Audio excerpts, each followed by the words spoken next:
Hello, my name's Tim, welcome to Tim Burbage Reads, and today I'm going to be talking to you about my top 10 fantasy series of all time. Fantasy is a genre that I really enjoy, it's one of my favourites, and I love the fact that you can explore new worlds and magic and magical creatures, whilst also looking at human stories, exploring human themes. So these are my top 10 series. I haven't finished all of these series necessarily. There have been some things that move around. Yeah, let's get into it. First things first are some honourable mentions. So why are there some honourable mentions here? Two of them are standalones, so they're not series. That's Jonathan Strange and Mr. Norrell by Susanna Clarke, and the other is The Princess Bride by William Goldman. Yeah, they would be in my top 10 fantasy books, but they're not series, so they're not in this list. There's a couple of famous series that I've only read book one, and I'm not putting any books in this series if I've only just read book one. That is The Poppy War by R.F. Kuang and The Wheel of Time by Robert Jordan. I've only read book one. Both of them, I quite like book one, but I need to read more to get it into this list. And then there's a couple of urban fantasy series which I really, really enjoyed, but again, I've only read book one. So that is Rivers of London by Ben Aaronovitch and Hell for Hire by Rachel Aaron. I'm looking to read more of those books this year, and maybe next year you will see these on this list. Right, should we get into the top 10? Number 10 is The Rift War Cycle by Raymond E. Feist. So this is, the whole series is 30 books, I think, in something insane like that. I've read the first trilogy, the first 3 books, which are Magician, then Silverthorn, and then A Darkness at Sethenon. This was written in the 80s, 90s, I think, and one thing I really appreciated about it was how it starts off with a small boy and he learns to become a wizard and all that kind of stuff, but then suddenly people come in from like a different world through these portals, through this rift, and they're very different culturally, and the first book especially takes huge swings. Like, hey, let's just do a big time jump. Hey, let's just have this really bad thing happen to this character and not become magically undone. Book 2 and 3 are much smaller in scale. And the main character, Pug, first of all, what a name for a main character. He kind of retreats to the background as he becomes more powerful and all-knowing, so you can't have him kind of be the centre of the story as much. We also have Jimmy the Hand, who is a rogue-ish character and is really, really fun to enjoy. In terms of what my planning for the rest of this series, I think the first trilogy was very good. I enjoyed it. It's number 10 on this list for a reason.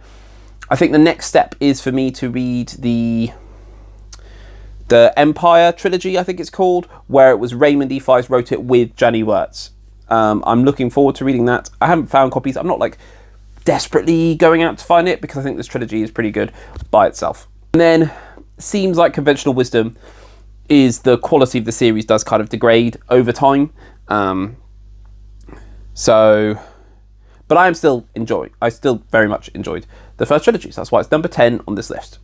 Number 9 is Legends and Lattes by Travis Baldree. So I've read 2 of the books, that is Legends and Lattes and Bookshops and Bone Dust, and I really enjoyed both. I enjoyed how different they were, how, they're called cozy fantasy, it kind of really kicked off that genre, how there is stakes, but you see people achieve those stakes regularly and often, and it just gives you a nice warm feeling. I like how the fantasy elements are there, but they're not the focus of the story. You don't get like a big 20-page download of how the magic system works or anything like that. It just exists, and everybody knows it exists, so that's okay.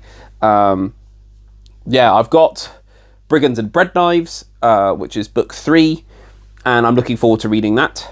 I think Travis Baldree seems to be going on and on with this series, I think. Yeah, I just really, really enjoyed it, and that's why it's number 9 on this list. Number 8 is the Disney Twisted Tales series by a variety of authors. This is a huge series. I think there's like 20 odd books. I think I've read about 10, 15, something like that. What it does is it takes a famous Disney film, a famous Disney story, and puts a little twist on it. The first one is what if Jafar gets the lamp from Aladdin when they're in the Cave of Wonders, you know, something like that. And then the story then progresses. And I've got a whole video explaining the Disney Twisted Tales series. Please watch it. And what I really like about the Twisted Tales is the real variety involved. There's no reading order. You can read them in any, they're completely standalone. What I like is how sometimes the story is a really, really big twist. Sometimes the twist happens at the end of the original story, so it's almost a sequel. Sometimes the twist is like a role reversal. And ultimately, I like the different flavours of the stories. Some are better than others. But I really like how taking a story that you know really well and doing something a bit different with it. I really like that. Number 7 is the Geomancer trilogy by Kieran Millward Hargrave. This is a trilogy written for younger adults, and I've read 2 of the 3 main books. There was a book released for World Book Day. I've read that as well. The first book is called In the Shadow of the Wolf Queen. The second book is called The Storm and the Seahawk. The little book is called The Wolf Trials, and then the final book is called The Ship of Strays. This is set in a world that's very similar to Britain, but it's all about druidic magic. It's all about nature magic and the world itself fighting, healing, churning, changing. And our main character has no superpowers, no magic powers at all, and she's off to try and find and rescue her sister, and ends up being involved in this story of physical geography come to life, ultimately. It's a really, really good story about, nature, magic, druids, old magic. I really, really enjoyed it. I also like the social aspects of, you have this empire of the Wolf Queen who's kind of expanding her empire, and she picks and chooses from the different cultures that she invades to kind of make her own culture, to make sure that some people feel a connection to her in some way. I really, really like that. Number 6 is His Dark Materials by Philip Pullman. So this is primarily the first trilogy, which is The Northern Lights, then The Subtle Knife, then The Amber Spyglass. Then there are some kind of little spin-off books like Lyra's Oxford, Once Upon a Time in the North, things like that. And then there's a sequel trilogy called The Book of Dust, where you have La Belle Sauvage, then you have The Secret Commonwealth, and I'm in the middle of The Rosefield. So, but I'm primarily thinking it's kind of all one story, but it's kind of 2 trilogies. Yeah. We'll see. I'm about halfway through. Well, no, I'm over halfway through The Rosefield, but I have been reading it for a long time, and I just feel I don't know how it's going to go ultimately. So at the moment, this is number 6 on the list. I think His Dark Materials is a series where I read it as they came out and really enjoyed them, and then I read them again as an adult, and it was a completely different story for me, completely different book, you know. And Lyra Balakwa is a tremendous protagonist. World is similar enough to ours, but different. I really enjoy the demons. There are great aspects. This kind of animal persona, part of your soul is on the outside, and you can talk to them and they can interact with each other. And Philip Pullman writes with such a narrative quality that you feel like you're by the campfire being read a story. And he has such authority as a storyteller, and it's just tremendous to read. Number 5 is A Song of Ice and Fire by George R.R. Martin. So this is just, first of all, it's not going to get finished. I don't think we're ever going to see Winds of Winter. If we do, it might be released posthumously in some kind of way. We're never going to see A Dream of Spring, and I don't really care. I think the story, the characters, the world are so fantastic, so brilliant in their grittiness and realness, and shows the troubles of leading, of being a leader, doing things that you don't want to do, and how often you make small compromises and end up at something completely different. One thing that I love about the world of Westeros, how it's so broad and vast that you can get really, really interested. So I love Victorian Greyjoy. He's one of my favourite characters. I love those, the Greyjoy, the Raiders, you know, their whole world. That could be a complete story in itself. And it's just a small piece of the big puzzle that is A Song of Ice and Fire. And maybe that's one reason why it will never be completed, because the puzzle has kept growing pieces with every book. But George doesn't owe me anything. We will always have these books, and they're just absolutely fantastic. And for those of you who heard about the end of the show being really bad, that's because they ran out of what George was saying to do. So all the stuff that you really liked was George. Number 4 is Percy Jackson by Rick Riordan. So Percy Jackson is just everywhere in my house at the moment. My wife absolutely loves it. My kids absolutely love it. We've seen the show. We've seen the TV show. We've read the books. We've just finished book number 3. What I love about it is Greek gods, super cool, just a fact. And the way that Percy kind of discovers them, and each book teaches you a little bit more about the Greek myths and the Greek gods. It shows how the stakes kind of grow with every single story, but they all stay pretty similar length. They all stay a pretty similar style. So I feel very comfortable reading them to my kids. While Harry Potter, we're at the point where the books are getting too long, ultimately. We've just started a Harry Potter book, and it's very long compared to the Percy Jackson books are all very similar length. Rick Riordan has a very good style of writing. It's very easy to read. It's dramatic without being too self-serious. Percy is quite a funny character. Grover and Annabeth are great side characters. The fact that you experience all of this through Percy's point of view is great, because he may be a bit of an unreliable narrator at points. And my kids just absolutely love it so much. So yeah, it's at number 4 in the list. Number 3 is Mortal Engines by Philip Reeve. So Philip Reeve is a fantastic author, and with Mortal Engines there is the original quartet, then there is a prequel trilogy called Fever Crumb, and now he's releasing these kind of a new series starring someone called Tamsin Pook. And the first book was called Thunder City, and the second book is called Bridge of Storms, and comes out this year, and I can't wait to read it. Mortal Engines, what's it about? It's about post-apocalyptic world where municipal Darwinism has taken place, and cities have become mobile and roam around on these giant wheels and tracks and tanks, and they eat other cities to survive. And what a tremendous imaginative world. It's so interesting. There's a lot of moral questions going on. There's a lot of little Easter eggs of, I used to live there, that little town, and all that kind of thing like that. There's also a lot about what makes you human. You know, if you're the ship of Theseus and you replace all the parts, are you still you? The Stalkers are tremendous bits of technology that revive dead soldiers to become these automatons. You know, do they have free will? Do they have a soul? Really, really interesting. 2 main central characters. One of them being Hester Shaw is a tremendous protagonist, because she makes the tough choices and she does what she needs to do to survive, let alone thrive. And she then has to deal with the guilt, and how does she live with that? Just a tremendous series.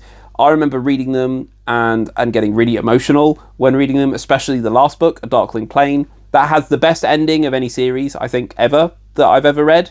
And I will always remember reading that for the first time. The Fever Crumb trilogy at the start, earlier on, is pretty good. It's not as good as Mortal Engines, but reading Thunder City, wow, that was absolutely fantastic. I can't wait for Bridge of Storms to come out. Anybody should read these books. They are written for YA audiences, but adults could definitely read them. They're just so interesting, how they look at history and how religion is built on culture and shared history and things like that. Just talking about it now makes me want to pick it up and reread it. Number 2 is The Lord of the Rings by J.R.R. Tolkien. So when I did this video last year, Lord of the Rings was number 1. And nothing that Lord of the Rings has done has made it drop. I listened to the audiobooks for The Hobbit, and then Fellowship of the Ring, Two Towers, Return of the King. I've read The Silmarillion. I've got The Children of Hurin to read. I want to read The Fall of Gondolin. I want to read all the other stuff. Middle-earth is a world that is all about what is good in people and nature and balance and peace, and how the forces of turmoil and change are industrial and malevolent. I love the Shire. I love the Hobbits. That feels like home to me. The films are absolutely fantastic. I do love the weirdness of the books at points. Tom Bombadil is a fantastically weird character. Let alone the fact that this, made fantasy what it is, for the next 30, 40 years, people were just copying it. And even still are. It's just timeless in its wonder and in its hopefulness, actually. It's very hopeful as a book. Why did it drop down? I just think, re-listening to them, I was like, I got a bit tired of listening to the Entwives. There's a few... the pacing isn't necessarily modern by standards, but it's still an absolutely fantastic story. And let alone the world and the language and the history and, the amount of thought that Tolkien put into Middle-earth. But just as a story, it's just absolutely fantastic. Number 1. It's been a while since I've talked about this book series, because I talk about it pretty often. And that is Legend of the Condor Heroes by Jin Yong. This is 1 story told in 4 volumes. This is a story about a boy who... No, 2 boys who grow up. They are sworn brothers before they are born, and they take very different paths. One of them is raised out in the steppes. This is a historical fantasy. It's set during the reign of Genghis Khan. One of them lives out with the Mongolians in hardship, very poor, but through honour and effort and being a good person, ultimately gains a lot throughout the world. They make their own way and they achieve a lot. The other brother is born into royalty, born into privilege, and abuses that privilege. And it's interesting to see 2 characters going in completely opposite directions. This is what makes this fantasy compared to just historical fiction is kung fu. This is a wuxia novel, and the feats that they could achieve through kung fu is just extraordinary. They meet a whole array of wacky characters, all different kind of clans and sects and different groups of monks, all practicing different kinds of kung fu, and ultimately are trying to achieve ultimate power over body and mind. So this story is just filled with crazy action scenes that are incredibly fun to read and exhilarating, and then it's just epic in its story, the number of characters involved, the themes they're looking at, and then the final book, A Heart Divided, really, really brings home that character development and character arc and character story on what is power, and if you have ultimate power, that brings ultimate responsibility. Just an absolutely fantastic story, and not enough people have read it. It was published in the 1950s in Hong Kong in like a weekly magazine or a monthly magazine, but it's been collated into 4 volumes. Please read this series, please, because there is a sequel series that was written, and only the first book has been translated into English, the first volume, and I need all of it translated because I need to read all of it. I want to read every single thing that this person has written, and not enough of it has been translated into English. So please go out and read Legend of the Condor Heroes. The first book is called A Hero Born. The second book is called A Bond Undone. The third book is called A Snake Lies Waiting, and the fourth book is called A Heart Divided. Those are my top 10 series, fantasy series.